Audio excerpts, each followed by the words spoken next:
Hello and welcome to this beginner's guide series to graphic design. From what graphic design is, skills to be a graphic designer, design theory, education you need, equipment you need, to the graphic design portfolio and interview advice. This series is for anyone at any level, so if you're interested in graphic design and consider becoming a graphic designer, then join me as I discuss a series of graphic design topics.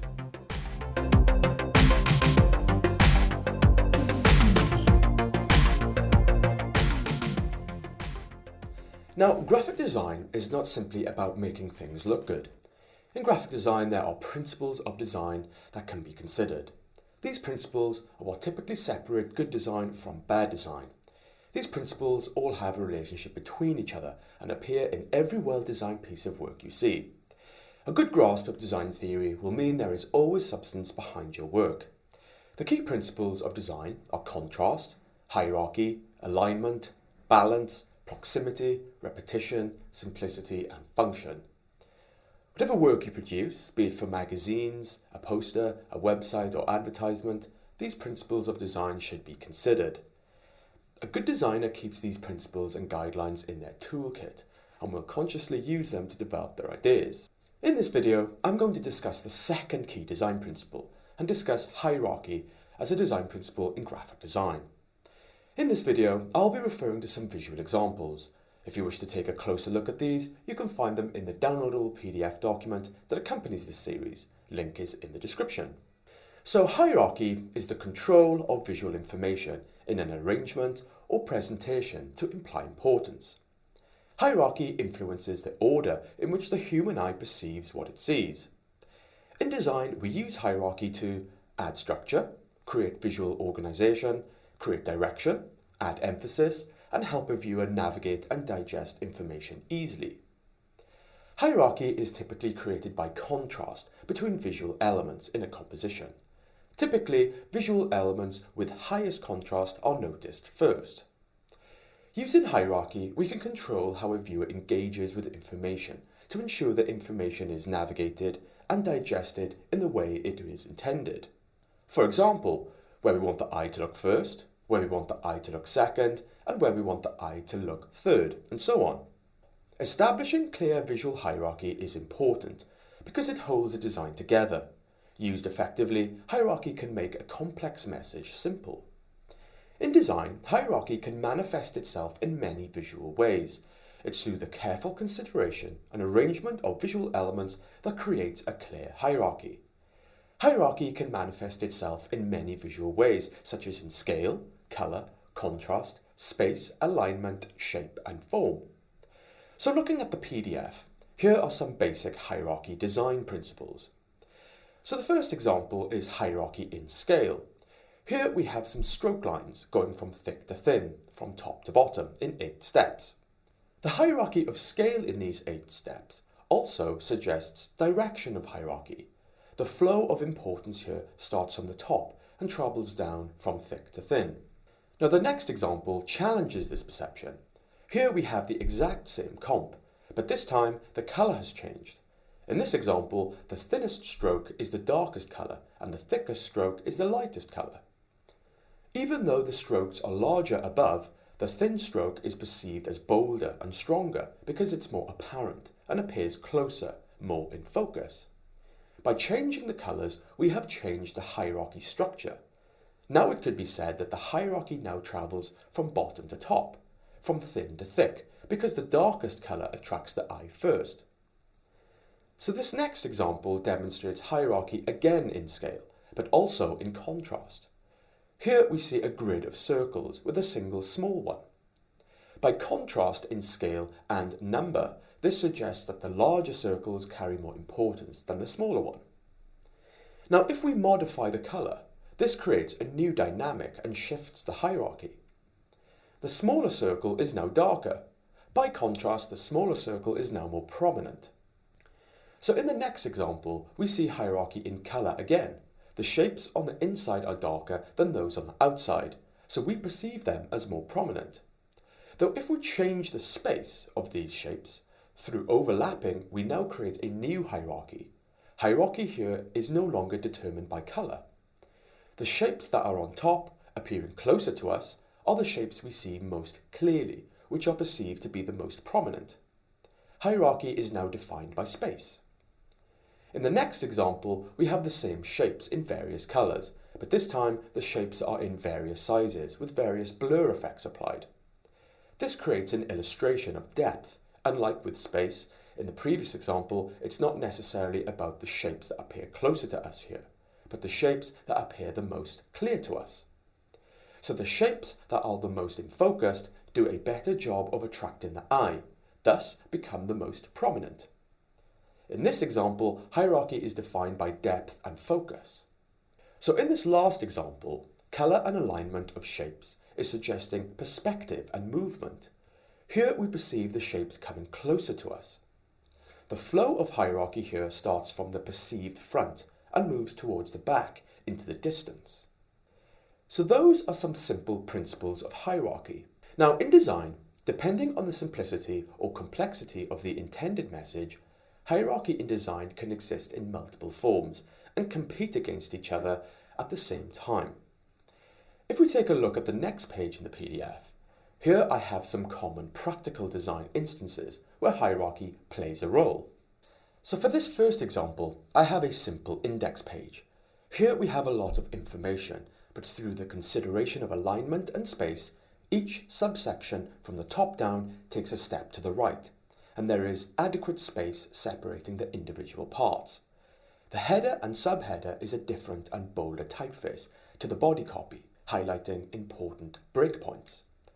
This all works well together to create a clear and comprehensive list, easy to navigate. Hierarchy exists here through contrast in alignment, space, colour and typeface. So next is an example of a simple type layout and some of the common settings that are applied to distinguish hierarchy. Here we have a mixture of type alignment, typeface, type size, type weight and colour. Next is a more complex example of hierarchy. For this example, I have a letterhead. Now letterheads can come in various designs, but they typically follow the same pattern.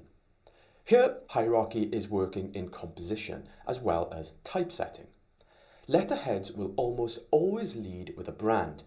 The logo is here in the top left, looking pretty prominent. To the right of this is the address details of the company, in this instance aligned to the right, which contrasts nicely with the main message. So the top of the letterhead is pretty prominent here and communicates the important info about the company details. Below is where the main message is placed.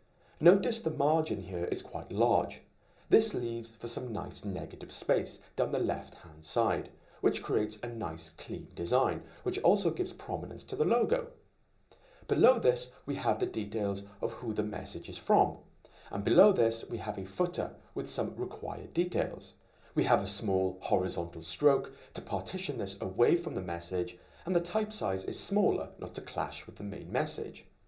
And finally, below this we have part of the brand motif as simple blocks of colour. So for a simple letterhead, there is quite a lot going on here, but through careful consideration of the visual elements, the order of importance is nice and clear.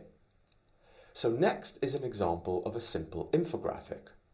Here, hierarchy is working in two parts. It's working in the illustration and in the overall composition. First, the graphic above clearly illustrates a timeline, or tree diagram. We see the diagram starts from the base. In this instance, the flow of information starts from the bottom to the top from dark to light, distinguishing the various branches. Placed below this is a simple list, which is a reference to the visual above. So overall, the illustration is the most dominant visual element here, supported by the reference below. So next is an example of where hierarchy starts to push the boundaries in more creative layouts. So first we have an index page. Here hierarchy exists in many forms. Overall, as small as the white type is compared to the title, it still exerts more prominence due to the contrast in colour. Here type is not treated as individual elements, but as one rigid column, cutting through the loosely scattered title below.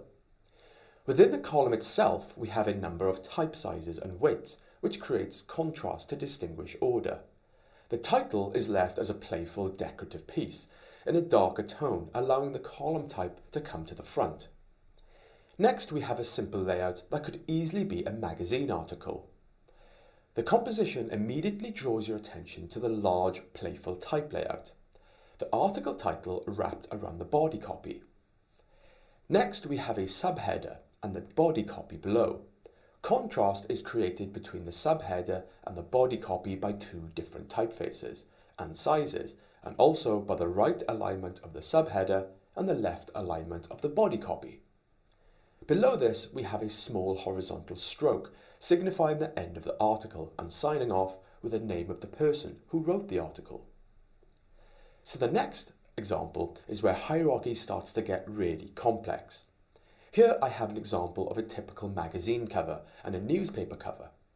This media is common for communicating a lot of information in one instance. Hierarchy typically establishes itself on magazine covers through overlapping space and size. Generally, a magazine cover will revolve around one single main point of focus. In this example, we can see the image of the woman in the photograph is on top of the magazine title. Then the header of the article, which the photograph supports, is on top of the photo. So the three main important parts to this composition is big title, person in photo, then magazine title. Then we have some hints of what else is in the magazine via subheaders around the figure in the picture. We have a call out here in a circle, which compared to the other subheaders does draw your attention more. This suggests the magazine sees this article as something people will want to read, perhaps to draw attention, to buy the magazine. So more prominence has been given to this article title here. For decoration and dynamics, the other titles have been applied in various typefaces, but don't typically compete too much with each other. Next is the newspaper example. Now, unlike the magazine cover that will revolve around one single main point of focus, the newspaper will want to shout about multiple headlines at once. Hierarchy typically establishes itself on newspaper covers through contrast in scale. Typically on newspaper covers, the most prominent article will exert the most space on the page, where less prominent articles will sit next to or around it. In this example, we see the main prominent article taking up most of the space, big photo and big typeface. The smaller articles are sitting around it. So that is the second key design principle in graphic design. When you look at design, ask yourself, how has hierarchy been considered? Is there a sense of hierarchy? What visual mechanisms have been used to create it? And how well does it work as part of the design? Well, I hope you enjoyed this video. If you did, hit the like button on my Facebook page. If you'd like to see more videos like this in future, hit the subscribe button.